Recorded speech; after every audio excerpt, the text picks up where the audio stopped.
Hello.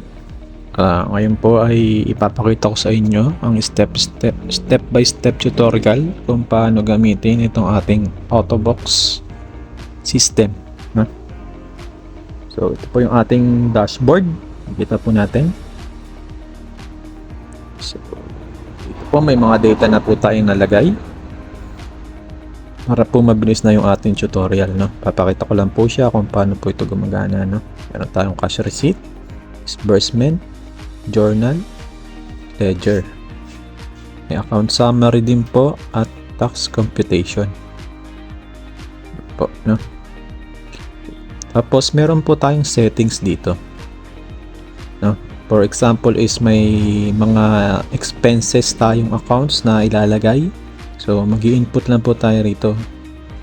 Lalagay po natin kung expenditure siya. Lagay po natin. Then example is labor, no? Ganun po. Expenditure, labor, yan lang po.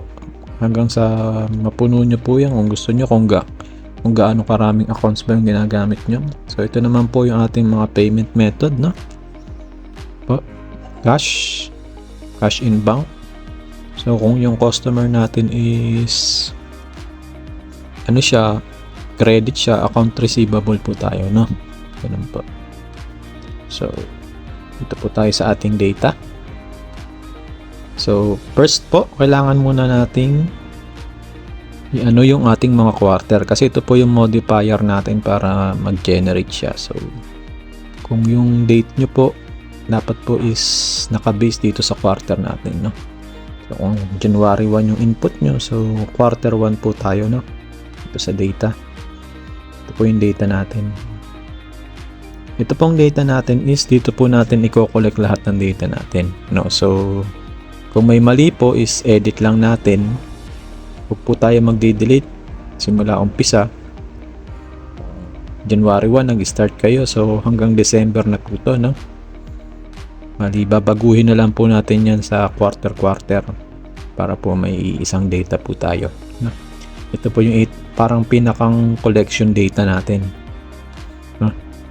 So una po is pag magi-input po tayo ay hindi po dito. Dito po tayo magi-input sa ating data entry. Pinutin lang po natin yan. Next sidebar form. Ito na po yun. Lalabas na po yung ating entry form. No, sales. So bigyan ko po kayo ng examples. Gawa tayo ng sales. Cash. So nasa quarter 1 po tayo. Sabuhin natin ng January 1. Sample lang po tayo, no? Particulars, various, invoice, sabihin natin 1, 2, 3, 4, 5. Kung may discount siya, senior ba siya, PWD, lagay nyo po dyan. So ito po yung after sales natin. Kunwari may problema, sales return, pwede po natin i-edit yan, pero dito na po natin siya ilalagay sa ating data tab. Sales return tayo. Withholding tax, kung nagwi-withhold ba tayo, nagwi-withhold ba siya. Ito po natin nga ilalagay yung amount. Example, bumili siya sa akin ng 6,500 na products, no? Yung amount. Tapos category niya, ano ba siya? Revenue siya kasi sales to, no? Submit po natin is malalagay na po siya sa ating data. So ito na po yun, no?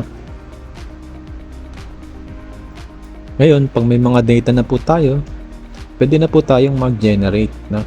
Kita nyo naman po, walang laman yung ating mga, ito po yung ating mga box mismo. Ito yung i-input natin mismo sa ating box. Kukapahin lang natin. So, ang journal natin at ledger ay double entry po yan, no? Tayo sa ating cash. So, generate na po tayo. May mga data na po tayo. Click generate lang po tayo. Tayin po natin yan matapos. Yan. Pag natapos na po, may lalabas pong ganyan. Dialog message. Sabi niya is cash receipt generated success. So, yan po. Na-generate nga po yung ating cash disbursement. Yan na po. Generate na po yung ating disbursement. Journal. Generate na rin ang ating journal. Ledger, success na rin. Yun na po, na-generate na rin po yung ating ledger, ano? Summarize na rin lahat ng accounts. So, ganun lang po yun, ano? So, check po natin isa-isa sa cash receipt. Ito po yung ating quarter 1 cash receipt. Date niya is January 1, 261.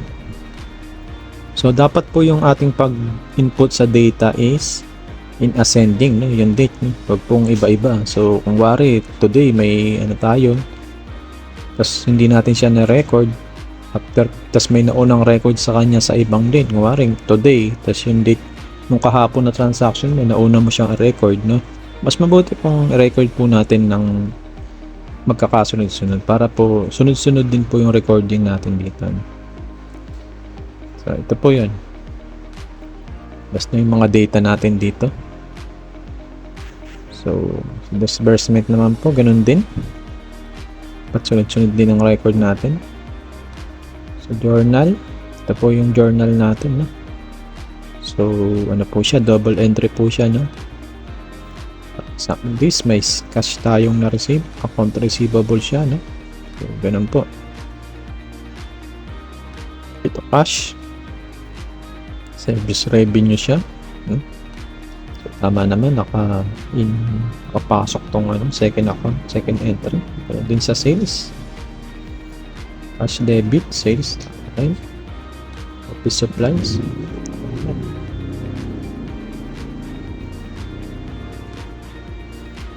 Dito po tayo sa ating ledger. Isa-summarize po niya lahat ng accounts. Mapapansin nyo may balance po siya dyan. So, kung mali po yan, magiging false po yung lalabas diyan. Hindi na po balance. False po yung lalabas diyan. Pag yung entry date, kapag itong dalawa ay hindi balance. So, ganun lang po. Ito po yung ating account summary. So, quarterly po yan. Isa-summarize niya lahat ng accounts. Meron tayo. Tapos, tayo po ang mag-i-input dito. Ang ating expense account part. Ito po, gagamitin po natin itong expense account kung tayo po ay naka-itemized deduction na. So, ano ba yung mga allowable itemized deduction natin? Ilalagay po natin dito isa-isa. Tapos, makukompute na po siya quarterly. So, dito po nakabase ang ating allowable deduction. Dito rin naman po yung ating cost of sales. Gamit din po ito sa 1701Q. Naka-itemize tayo or kahit anong tax. So, ito po yung naka-base. Nalagay po natin yung cost of sales natin dyan. Kung nag-i-input po kayo ng cost of sales, mas mabuti po yun. Pero kung hindi naman po, pwede nyo pong ilagay din dito. Yung utility expenses is kasama sa cost of sales nyo. Lalo na sa mga service business, no? Kasama yan sa expense nila. Utilities, labor, no? I-input po natin yan dyan. Basta i-categorize po natin yan dyan. Hindi po basta-basta mag-i-input ng mga expenses dito, no? So, dapat akma siya sa cost of sales, service.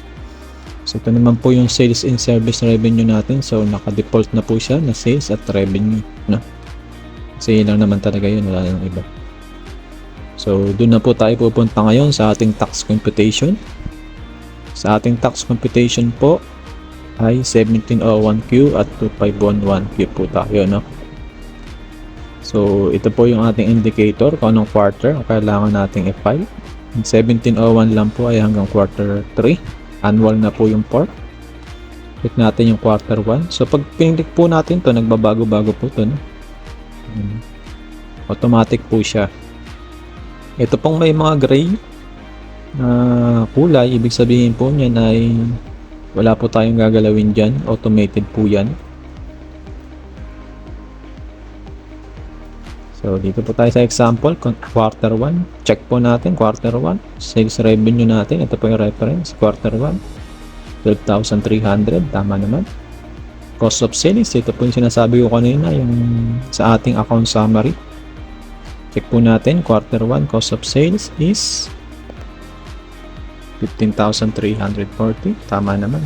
So, automatic po siya magko-compute, gross income, negative po yan pag may ganyan. So, naka-negative pa tayo. Allowable itemized deduction, ito po yung sinasabi ko, yung expense natin. So, dapat tama po yung expense natin. 1701Q. Po yung net natin, negative na naman. So, lalagay natin yung previous quarter natin. Tapos, mako-compute na po yung ating total taxable due. Tapos, tanggalin po muna natin ito.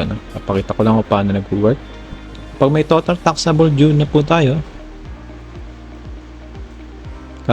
pindutin lang po natin itong calculate.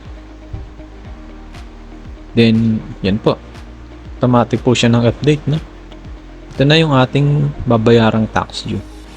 So, pwede nyo pong i-check sa tax table yan kung tama ba para po makita nyo. Then, may percentage tax na din po siya. Yan po sa baba. Ito po is naka-automate po yan. May formula po siya. So, ganun din po sa lahat, ano? Click lang yung calculate and automatic siya magka-calculate. Nag-update siya kasi nag-input tayo kanina ng sales. Ito BMBE, wala. Kasi wala namang 1701Q ang mga BMBE. Income tax, 8%. No? Nag-update din siya sa 8%. So, ganun lang po, no? Meron na po tayong reference para sa ating mga tax filing quarterly. Meron din po itong charts of accounts para sa mga reference nyo. Lagay po dyan yung category kung ano ba siya. Expense ba siya? Revenue ba siya? Asset ba siya? Para hindi po tayo malito. So, kakaunti lang po ito. Baka po maidadagdag kayo. Pwede po kayong magdagdag dyan para mayroon kayong batayan sa charts of accounts nyo. So, ganun lang po tumatakbo tong ating system. Napakadali lang gamitin. No? Ganun sa data entry. Mag-e-entry ka lang dito. Tapos, meron ka ng expenses and sales. Mag-generate mo na ang ating 4 na books. For non-BAT po ito. No? 4 lang tayo. May dashboard din tayo para madali nating ma-monitor yung ating mga data. No? So, pwede nating ma-check yung quarterly rin. No? Sample here is quarter 1. Pwede nating ma-check yung cost of sales natin ng quarter 1, sales, expense natin. Yung graphical chart din po yun. Naka-chart po yan lahat. Ito rin yung palabas din to dyan yung quarter natin. No?